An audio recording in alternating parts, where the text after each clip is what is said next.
What's up, music fans of the internet? I'm Derek, And I'm Kevin.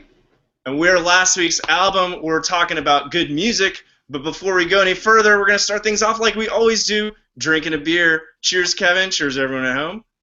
Cheers, Derek. We didn't plan this, but we are drinking the same beer. Oh, wow, good call. You can't go wrong with Shiner, am I right? Before we go any further, we're going to continue talking about good music or pick up from where we were saying we were going to talk about. This week we're reviewing my favorite Faded Fantasy by Irish singer-songwriter Damien Rice.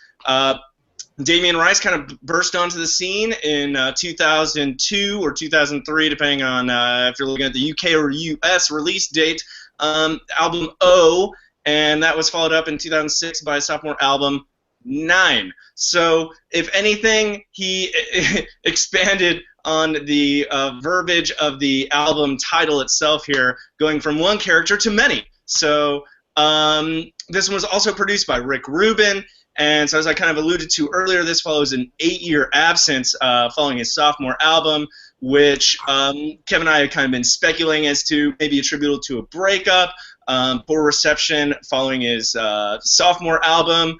I don't know, Kevin, you got anything else there? I don't really care why he was gone so long. I'm just glad he's back. I'd kind of fallen off the radar with Damien Rice back in the day, and then this came out, and I was like, oh my god, I'm so glad he didn't just start sucking. He was just not making music for a while. So very relieved and glad to have him back. Kevin, I completely agree with you. I totally think he's kind of making up for lost time, if you will, by packing in 50 minutes of music on 8 tracks here. So we're not going to do the math, but that's a lot of song per tune, if you will. So, after 8 years of, heck, he hasn't even released an album since the inception of last week's album. So there you go, just to, prove a point there. So let's tell everyone what my favorite Faded Fantasy sounds like. Kevin, what do you think? Derek, I think this album sounds like an Irish balladeer composes sweeping orchestral folk that seeps into your soul. What do you think, Derek? Kevin, I like that. Mine's kind of the same beat there. I think my favorite Faded Fantasy sounds like a darker, edgier, and wiser Damien Rice exploring new ways to build intimacy with listeners with expanded instrumentation. So that brings us to key tracks. Kevin, what did you have? Derek, I am going with I Don't Want to Change You. How about you? I'm actually going with Trusty and True. I Don't Want to Change You comes earlier on the album, so why don't you kick us off? Sure, yeah. It starts with these really pensive, high-pitched strings opening it up with hints of piano. Some dramatic violin sort of forms the opening hook. We get some guitar taps and strums and hammer-ons, some keyboard chord lilts, and then the drums pop in about a third of the way through. And ultimately the track builds into this amazing crescendo and grand gesture with hymnal backing vocals and triumphant horns. And then all the sort of orchestra drops back down to just the same way it started, with that hook on the violin and just Damien's voice. And the chorus to this song, I think, provides the best vocal hook on the album. And I think the track just perfectly blends his older, sort of more acoustic style with this newer sort of orchestral vibe that he's got going on. So very, very strong track. Tell us about yours, Derek. Kevin, before we jump into my key track, I just want to say, if anyone goes out there and watches the music video for this song, I think it could be alternately titled How to Catch Hypothermia. So maybe don't practice that afterwards, but it is a cool video and great song. I'm actually going with Trusty and True, though. This one's kind of later on the album. I think there's some more familiar elements of Damien Rice here, although I think you could argue the point that, a lot of the familiar sounds were there, just in a different format. But this one, definitely a builder, as Kevin, you mentioned earlier. This one opens with a soft acoustic guitar, just lone vocal melody, and slowly adding backing vocals or added strings, piano, just a number of instruments. It kind of builds to a peak at the 4-minute mark, where it ebbs, creating this intimate moment of male-female vocal lines against soft strum guitar and piano, building again to an even larger sound This time it's characterized by multiple layered vocal lines, kind of doing a round, which was very different from anything I'd seen previously. So it just kind of added a larger presence, if you will. And he still left time for an extended guitar-piano duet to cool down after reaching that peak. So a lot happening there over 8 minutes or so, and as I mentioned, it's just kind of group vocals here. Like it was really this building vocal melody that just really kind of brought all together. As the song kind of progressed in its own fashion, just really kind of a cool one that really grabbed my attention. So that brings us to best lyrics. Kevin, what did you have?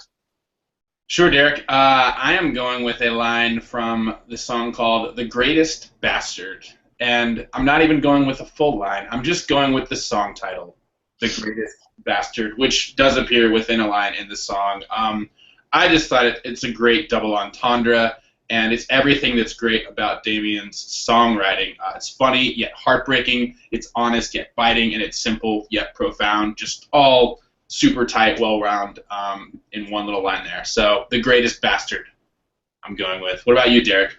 Kevin, that's really good, and I think mine hits all those elements you described earlier, so I'm not going to tell you why I like it. I'm just going to tell you why I like it, and it's a full lyric, not just a song title, so I'm taking some credit there. This one comes from Color Me In, and he says, "So I tried to erase it, but the ink bled right through, almost drove myself crazy, and these words led to you, and all these useless dreams of living alone, like a dogless bone."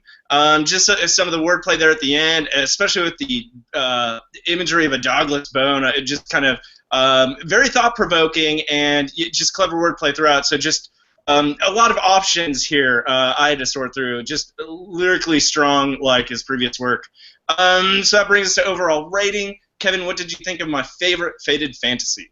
Derek, I'm going to give this one a 4 out of 5. I think that Damien Rice has always had a knack for packing a very emotional punch and some very economical lyrics, as we just touched on.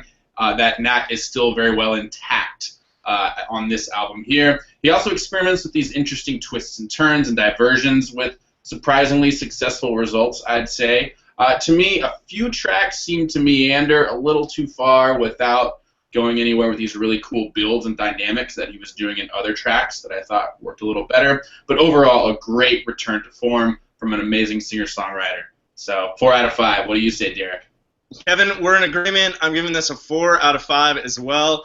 I think you really touched on a lot of things I agreed with. There was a lot of, he maintained a lot of the familiar, intimate sound, especially driven by, just his voice and acoustic guitar work. That was there. But I thought he definitely added in a lot of elements sonically, a lot more drums. At times, there was like kind of drum machine beats, which I thought was a very stark departure from his earlier work. Even distorted electric guitars at some points, which is a far cry from his earlier work, but at the same time, I thought he still maintained an intimacy despite these sonic departures. So I think that just really speaks volumes to his growth, as a putting everything together, if you will. While the lyrical potency, is obviously always there. At times maybe a little meandering, if you will, but I will say, if anything, this is better than an opening 21-minute track, which happened on his sophomore album. So if anything, improvement there. So there you have it, a 4 out of 5 from both Kevin and myself. So that's an 8 out of 10 combined, so you really need to go check out my favorite Faded Fantasy. Don't forget to join us again next week. We're going to be talking about good music. And don't forget to follow, like, and subscribe us on Twitter, Facebook, and YouTube. And check us out again next week where we're going to continue talking about good music. Cheers.